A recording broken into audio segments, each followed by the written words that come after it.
of course, I am not a lawyer. So I'm just going to tell you what I do, all right? And my whole shtick is I am massively cautious. I freaking hate losing money. It's the worst, for me at least anyway, it's the worst feeling in the world about business to lose money. So I have structured everything I do around not losing it. Now, every now and again, what that means is my overcautiousness probably cost me some money, no doubt about it, but that's okay for me. So I am a very commercially minded, pragmatic entrepreneur as well. So I'm incredibly commercially minded, and my thing with business is very, very cautious until such time as the business proves itself. Until the business, or specifically the product, proves itself. Now, once the product has proven itself, I go hell for leather, because the point I'm looking to get myself to is almost like a cash machine. So where I can put in, say, $1 worth of advertising and get back $2 worth of profit.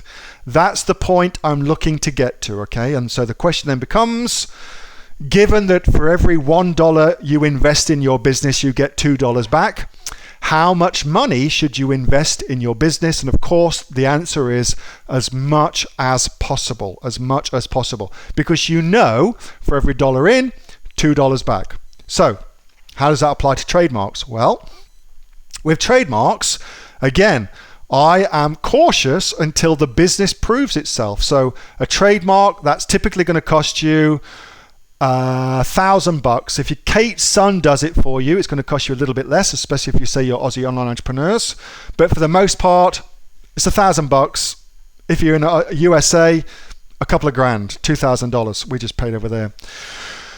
I don't get it's a good idea to protect your brand and protect your product until such time as you know your product is going to sell and your brand is going to have value. How does a brand get value? By making sales. That's how a brand gets value. Nobody gives a shit about your brand until it's making money.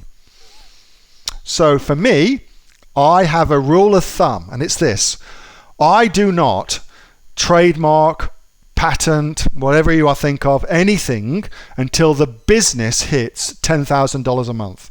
Because for me, the business hasn't proven itself until it hits $10,000 a month. Now, you can argue very, very succinctly that by having a trademark, that's going to give you access to things like brand registry, which you can argue will make a difference to your sales, because traditionally being brand registry gets you a 10% bump in sales simply by virtue of being able to use enhanced brand content on your listing. So you can argue that, but I would counter argue by saying that 10% of nothing is still nothing. So yeah, for me, $10,000 is my break point. Once I hit that, then I'm balls in, is the technical term for that. Wanting to do everything I can to take it to $100,000 as quickly as possible. That's what I do. Again, that's not the answer that most folks are going to tell you, but I believe that's a commercially sound answer. Commercially sound answer. Let's see, any questions regarding that? And then we're going to do Derek's. Rick, Neil, is branding and trademark the same thing? No, it's not. Branding is just something you do, and you can brand anything. I could brand a cup, I could brand a bottle, I could brand, whatever. But to protect it, you trademark it. It's a different thing completely. Ruth, in Australia, is it the same EBC as in USA? Yes, it is. So EBC, Enhanced Brand Content, that's what that stands for, Enhanced Brand Content. It's now the same as it is in the good old US of A. It wasn't, but it is now. Andrew, but if you're onto a winner, then some bugger could steal it. Yep, absolutely. If you're on a winner, some bugger could steal it. But I will say this. You will not be on the radar at all at $10,000 a month. you know, whilst right now it might feel like a lot of money, $10,000 a month, in the greater scheme of things, you're not even on the radar at $10,000 a month. Think about what $10,000 a month means. Let's suppose you sell a product for $30, all right? So your product costs $30 RRP on Amazon, and you're making $10,000 a month. So let's do some quick maths. What is $10,000 divided by 30? Who's got the answer to that? All right, Anissa, thank you. 333, that's correct. What is 333 divided by 30 days in, hold on, get that out of the way. It's into a daily amount of sales.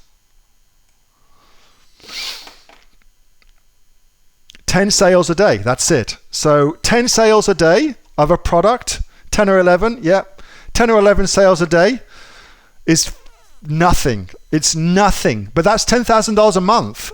So really, you are not on the radar of anybody at 10 sales a day. It's just, yeah, it's nowhere yet. But it's, if you can get to $10,000 a day, it's actually only a short hop, skip, and a jump to $100,000 a day. It sounds like a lot, but in real terms, it's wash, rinse, and repeat. That's all it is.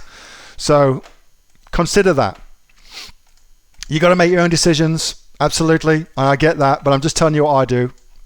I am very pragmatic, very commercially minded. I don't want to lose money. I don't want to invest money until the business proves itself. Once it proves itself, I'm balls in, but it's got to show me that it's worth the money. Hey, thanks so much for watching that video, and I hope that you got some massive value from it. Before you go, do you live in Australia? If you do, this is for you. Would you like to learn how to sell things on Amazon here in Australia? Would you like to know what sells really, really well and what sells for the maximum amount of profit?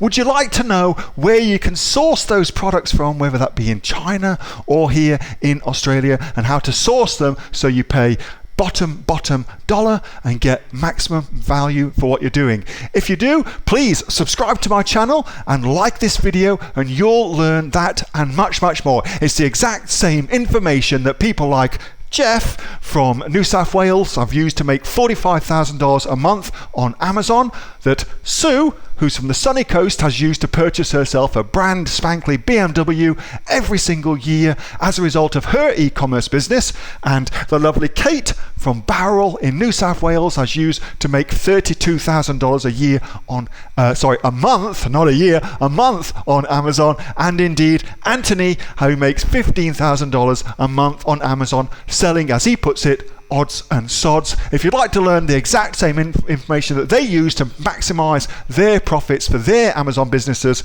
subscribe to this video, like my channel, post below if you want me to teach you something. Okay, I'm out of here. Speak to you soon. Bye. Subscribe. Do it now.